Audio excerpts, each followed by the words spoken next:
ರಾಯಚೂರು ಜಿಲ್ಲೆಯ ಮಾನ್ವಿ ಪಟ್ಟಣದ ಬೆಟ್ಟದ ಗವಿ ಶ್ರೀ ಅನ್ನಮಯ್ಯ ತಾತನ ರಥೋತ್ಸವವನ್ನು ಕಳೆದ 40 ವರ್ಷಗಳಿಂದ ಮಾಜಿ ಸಂಸದ ರಾಜ ಅಂಬಣ್ಣನಾಯಕನವರ ಕುಟುಂಬ ನಡೆಸಿಕೊಂಡು ಬಂದಿದೆ.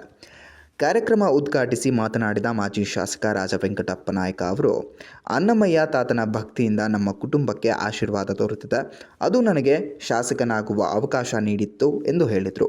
ಪ್ರತಿ ಅಮಾವಾಸ್ಯೆಗೆ ಸಾವಿರಾರು ಭಕ್ತರು ಆಂಧ್ರ, ತೆಲಂಗಾಣ ಮತ್ತು ಕರ್ನಾಟಕದ ವಿವಿಧ ಭಾಗಗಳಿಂದ ಬಂದು ಆಶೀರ್ವಾದವನ್ನು ಪಡೆಯುತ್ತಾರೆ. ಈ ಸಂದರ್ಭದಲ್ಲಿ ರಾಜ ರಾಮಚಂದ್ರ ನಾಯಕ ಗೆಳೆಯರ ಬಳಗದಿಂದ ಪ್ರಸಾದ ವ್ಯವಸ್ಥೆಯೂ ಇರಲಿದೆ.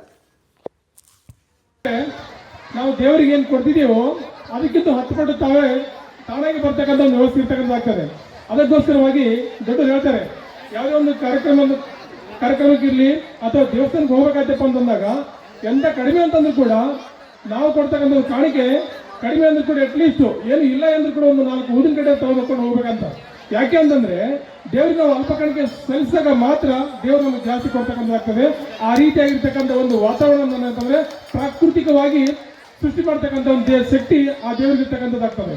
ಸೊ ಅದಕ್ಕೋಸ್ಕರವಾಗಿ ಈ ಒಂದು ಅನ್ನಮಯ್ಯ ತಾತನವರಿಗೆ ಯಾರು ನಾವು ಭಕ್ತಿಯಿಂದ ನಡ್ಕೊಳ್ತಿದ್ದೀವೋ ಅದು ನಮಗೆ 100 ಪಟ್ಟಾಗಿ ಒಂದು ಸೇವೆ ಸಲ್ತಕ್ಕಂಥ ಕಾರ್ಯ ಮಾಡ್ತಕ್ಕಂಥ ಕೂಡ ಆಗ್ತದೆ.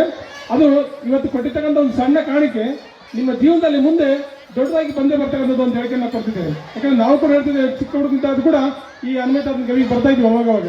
ಬಟ್ ಈಗ ಸುಮಾರು 4-5 ವರ್ಷಗಳಿಂದ ನಮ್ಮ ಒಂದು ನಾಯಕರು MLA ಆದ ನಂತರದಲ್ಲಿ ಇಲ್ಲಿ ಹಲವಾರು ರೀತಿಯಾಗಿದ್ದಂಥ ಒಂದು ಶುಭ ಕಾರ್ಯಗಳಿಗೆ ಕಲ್ಯಾಣ ಮಂಟಪವನ್ನು ಮಾಡಿಕೊಳ್ಳೋದ್ರ ಮೂಲಕವಾಗಿ ಮತ್ತು ಈ ಒಂದು ಕಾರ್ಯಕ್ರಮದಲ್ಲಿ ಇರ್ತಕ್ಕಂಥ ಎಲ್ಲ ಜಾಗವನ್ನು ನೀಟಾಗಿ ಮಾಡಿಕೊಟ್ಟಿದ್ದಾರೆ ಕೂಡ.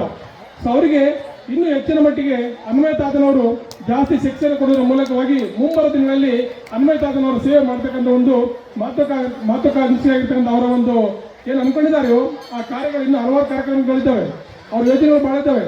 ಬಟ್ ಇಲ್ಲಿ ಕೇಳದಿರ್ತಕ್ಕಂಥ ಕೆಲವು ವಿಷಯಗಳಿದ್ದಾವೆ. ಹಾಗಾಗಿ ಮುಂಬರುವ ದಿನಗಳಲ್ಲಿ ತಾವೇ ನೋಡ್ತಾ ಇದ್ದೀರಿ, ಅವ್ರಿಗೆ ಸ್ವಲ್ಪ ಅನ್ನಮಯ್ಯ ತಾತನವರು ಅದರ ಶಕ್ತಿ ಕೊಟ್ಟಪ್ಪ ಅಂತಂದರೆ ಮುಂಬರುವ ದಿನಗಳಲ್ಲಿ ಈ ಬಡಜನರಿಗೆ ಮತ್ತು ದೀನದಲಿತರಿಗೆ ಹಿಂದುಳಿದಕ್ಕಂಥ ವರ್ಗದವ್ರಿಗೆ ಏನಪ್ಪ ಅಂತಂದರೆ ಕಡಿಮೆ ದುಡ್ಡಿನಲ್ಲಿ ಕಲ್ಯಾಣ ಮಂಟಪ ನಿರ್ಮಾಣ ಆಗಿರ್ಬೋದು ಅಥವಾ ಕಡಿಮೆ ಒಂದು ಖರ್ಚಿನಲ್ಲಿ ಏನಪ್ಪ ಅಂತಂದರೆ ಸೇವೆ ಸಲ್ಲಿಸ್ತಕ್ಕಂಥ ಒಂದು ಮಹತ್ವಾಕಾಂಕ್ಷಿ ಯೋಜನೆ ಕೂಡ ಅವರು ಹೊಂದಿದ್ದಾರೆ.